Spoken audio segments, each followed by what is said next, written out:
Madame, Monsieur, bonsoir et merci de nous rejoindre sur Al24 News pour cette nouvelle édition.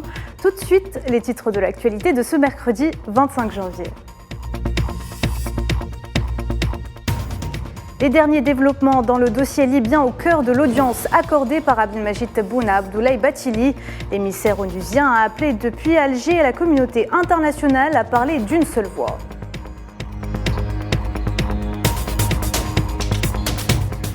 La mémoire et la mobilité, deux dossiers sur la table des travaux de la 9e session des consultations politiques algéro-françaises à Alger.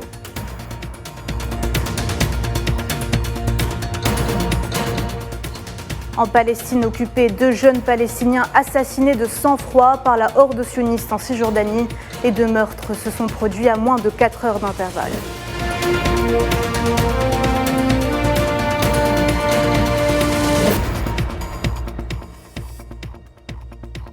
Et puis l'Allemagne s'engage à livrer des chars Léopard 2 à l'Ukraine. Moscou promet de riposter.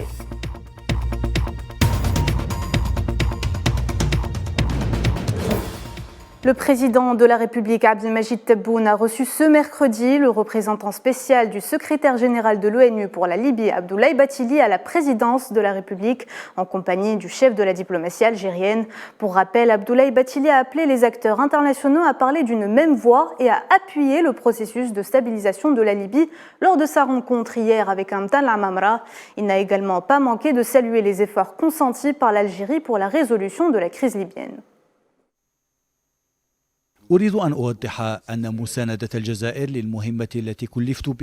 Je tiens à préciser que l'Algérie apporte son soutien à la mission dont j'ai été chargé depuis le départ. Je suis aujourd'hui en Algérie pour prendre les dernières propositions dans le dossier.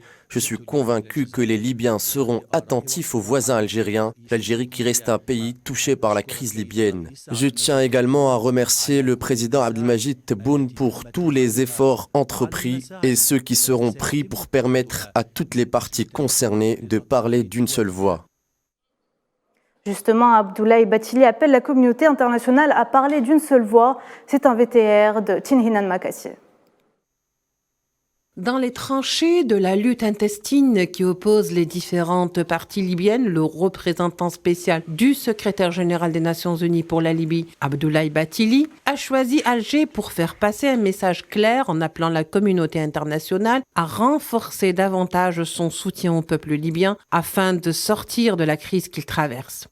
L'appel de Bathily à l'Union internationale intervient dans un contexte particulier. Les initiatives et les pourparlers fusent de partout. La Libye, un dossier sur lequel chacun semble avoir un mot à dire ou des intérêts à défendre. Une situation qui, selon bon nombre d'observateurs, a fini par avoir raison de la précédente envoyée spéciale de Guterres pour le pays, Stephanie Williams. Le patron de la MANUL semble ne pas s'accommoder avec ses intérêts qui s'entremêlent et faussent quelque part le dessein libyen, ou du moins la voix de la raison portée par les Nations Unies, à travers l'organisation d'élections sur une base constitutionnelle, comme souhaité par le peuple libyen, un peuple meurtri par 10 ans de déstabilisation. En poste depuis septembre 2022, Bathily, dont l'expérience s'est forgée au fil des 40 ans d'expérience dans la diplomatie sénégalaise et les instances régionales et internationales, s'appuie sur Alger, dont les visions panafricaines apportent un soutien de taille aux politiques des Nations Unies. Pour Alger, la paix est un processus libo-libyen, avec la préservation de son intégrité territoriale.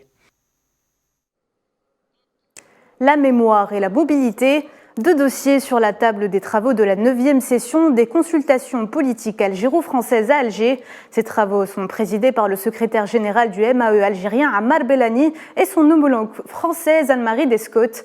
Ils interviennent après la réunion du comité intergouvernemental algéro-français qui a eu lieu en octobre dernier. Les travaux de cette session de consultation se tiennent au moment où les relations bilatérales connaissent une progression sur la base de la déclaration d'Alger signée le 27 août dernier à l'occasion de la visite du président français Emmanuel Macron en Algérie.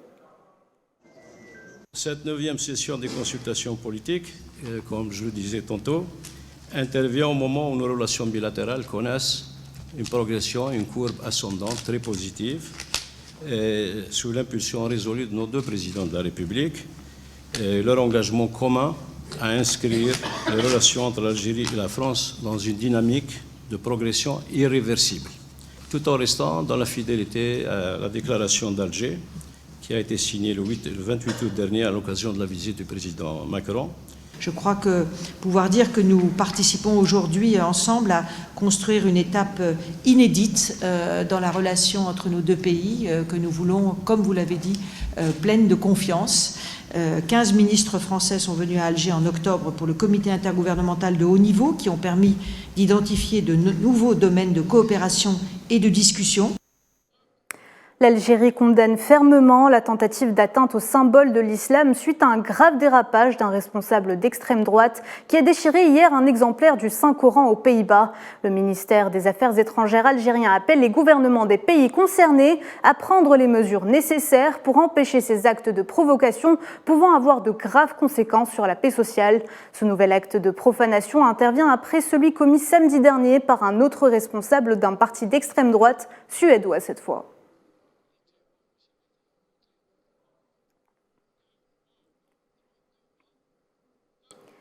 Et l'Algérie poursuit son train de réformes engagé par le président Abdelmajid Tebboune sur le plan économique afin de favoriser le retour en force des investisseurs. L'exécutif s'est penché en Conseil des ministres sur la question du foncier industriel, clé de voûte de la nouvelle loi sur l'investissement, avec à la clé de nouvelles orientations données par le chef de l'État. Et le président algérien Abdelmajid Tebboune a enjoint au gouvernement de redoubler d'efforts en vue d'augmenter la production des récoltes agricoles, notamment le blé, et d'accroître le taux de sa production à 30 quintaux par hectare. L'objectif étant de réaliser dans les plus brefs délais l'autosuffisance dans cette matière stratégique, d'autant plus que toutes les conditions sont réunies pour atteindre l'objectif cette saison.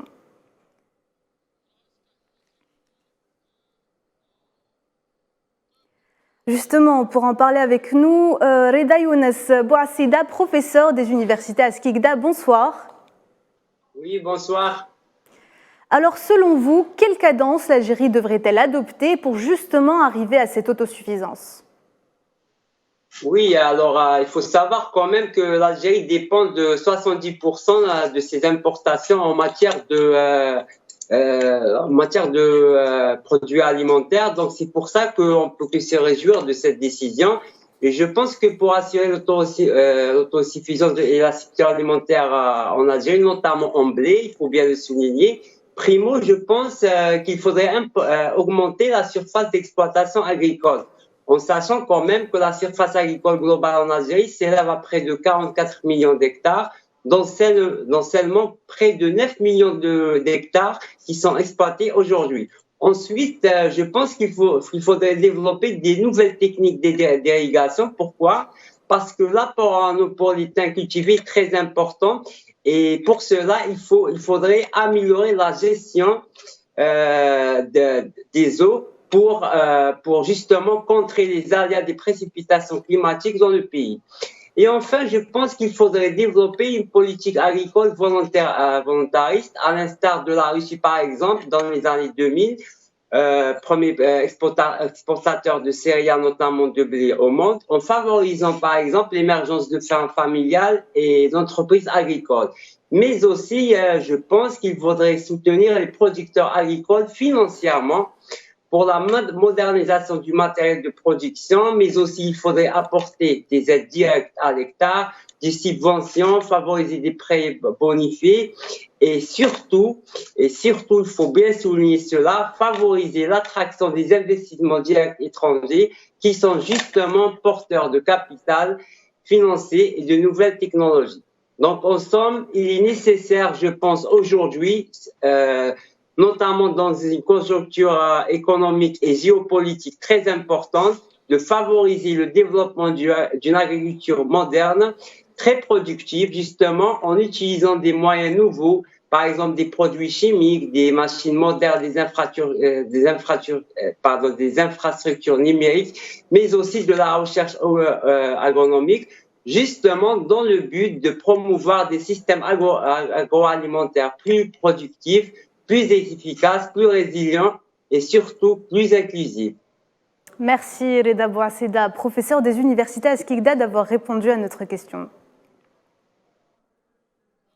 L'Afrique doit apprendre à se nourrir d'elle-même, c'est ce qu'a affirmé le président du Sénégal et de l'Union africaine Macky Sall lors du sommet Dakar 2 sur la souveraineté alimentaire du continent africain, un sommet qui œuvre à transformer le potentiel agricole africain en réalité. L'Afrique doit apprendre à se nourrir par elle-même et à contribuer à donner de la nourriture au monde. Nous en avons le potentiel. Nous sommes 1,4 milliard d'habitants, établis sur plus de 30 millions de kilomètres carrés, avec plus de 60% des terres arables non exploitées de la planète. Et la France se donne un délai d'1 mois pour que ses forces quittent le Burkina Faso. C'est ce qu'a annoncé ce mercredi une porte-parole du ministère français des Affaires étrangères. Cette décision intervient après que les autorités burkinabées aient demandé hier mardi le départ des forces françaises. Les parlementaires européens expriment leur inquiétude face aux hésitations de la Commission européenne. Une trentaine d'eurodéputés ont adressé une lettre à la présidente du Parlement, Roberta Metsola, afin d'utiliser ses pouvoirs pour imposer des sanctions plus sévères au régime marocain, après que son implication dans le scandale du Marogate ait été prouvée. Pour rappel, le haut représentant pour les affaires étrangères de l'Union européenne, Josep Borrell, avait effectué une visite au Maroc en début janvier, et ce, malgré son implication dans la formation d'un réseau d'extorsion et de pots de vin pour s'immiscer dans le processus démocratique du Parlement européen. Et je vous le disais en titre, un adolescent de 17 ans et un jeune homme de 20 ans sont tombés en martyrs ce mercredi, assassinés par les tirs de l'occupant sioniste près de Qalqilia, dans le nord de la Cisjordanie occupée. Nombre des victimes du monstre sioniste s'élève à 20 personnes depuis le début de cette année 2023.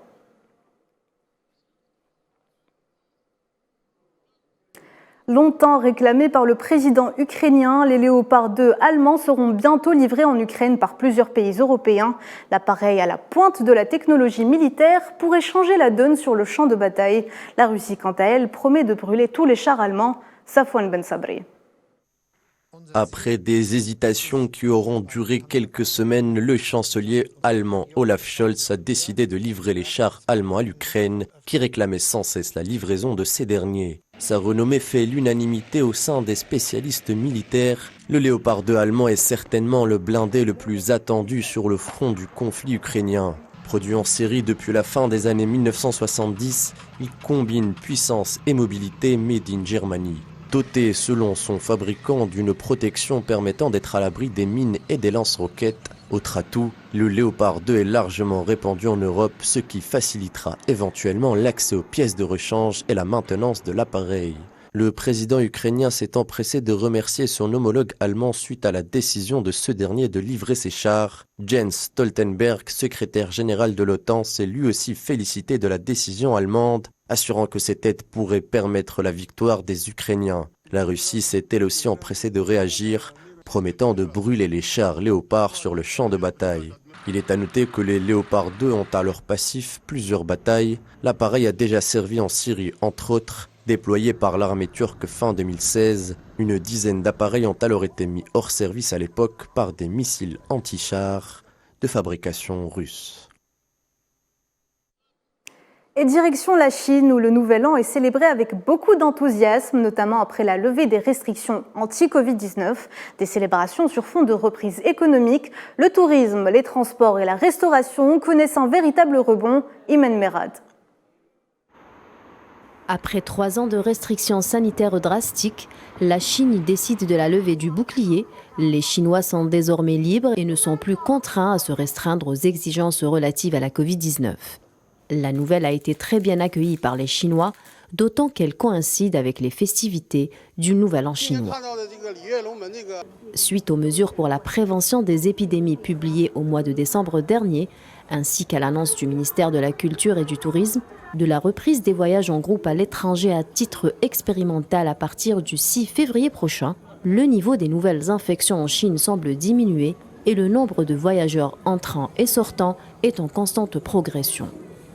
Il faut qu'on regarde vraiment la vérité telle qu'elle est. Aujourd'hui, il y a une nette reprise économique en Chine et la Chine, justement, avec cet assouplissement des règles de Covid-19, est là aujourd'hui prête à s'ouvrir vers le monde entier, c'est-à-dire que prête aussi à accueillir la consommation, l'investissement étranger, prête à accueillir des touristes étrangers aussi en Chine. Donc, il faut être très optimiste et donc je ne vois pas pourquoi des pays occidentaux ont à reprocher de la Chine.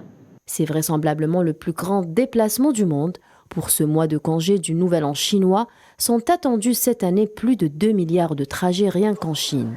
C'est 2 fois plus que l'année dernière et 70% de plus avant la pandémie du Covid-19.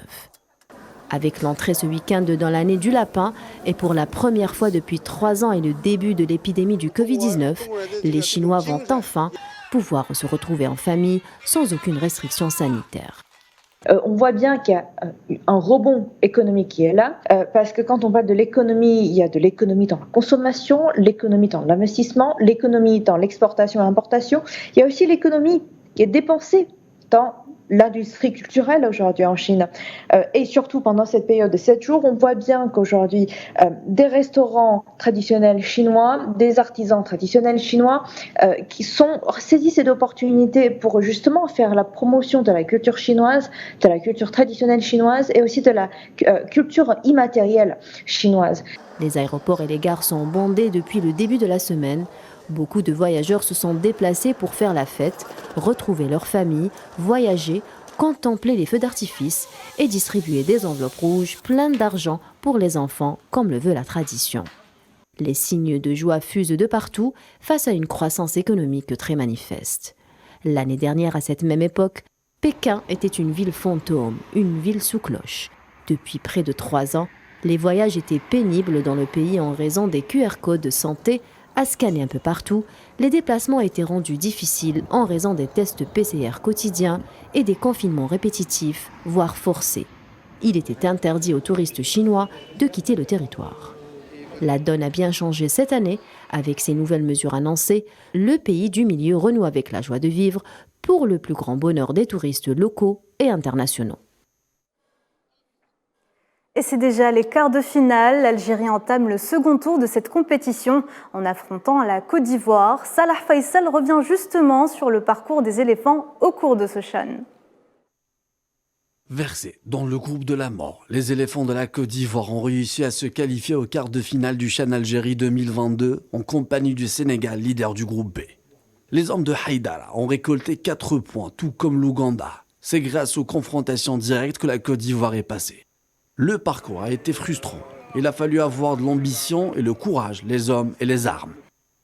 Au stade 19 mai 1956, à Annaba, les éléphants ont souffert. Une défaite face au Sénégal sur le score d'1-0. Au deuxième match, ils se sont neutralisés 0-0 face à la République démocratique du Congo. Fin de drame, début de la fête. Au troisième match, les coéquipiers de Sankara ont fait le déplacement à Alger. Au stade Nelson Mandela, ils se sont retrouvés face au leader du groupe l'Ouganda. La Côte d'Ivoire a frappé fort 3-1. Les Scorpions sont éliminés, les éléphants ont arraché leur qualification. Deuxième du groupe B, lors de la 7e édition du CHAN, la Côte d'Ivoire doit cette qualification à son gardien, Ayayi Charles Folly, et ses 11 arrêts de folie. 4 arrêts sur les 5 tirs face au Sénégal dans l'arrêt du penalty, un arrêt sur le seul tir face à la République démocratique du Congo, et 6 arrêts sur les 7 tirs face à l'Ouganda. Au quart de finale, la Côte d'Ivoire de folie s'opposera au pays hôte, l'Algérie. Le destin les croise encore dans une compétition africaine. Les deux rivaux seront inspirés par leur passé. Et c'est la fin de ce journal. Merci de l'avoir suivi. Vous pouvez revoir ce programme sur nos réseaux sociaux ou en scannant le QR code qui s'affiche en bas de votre écran. À demain.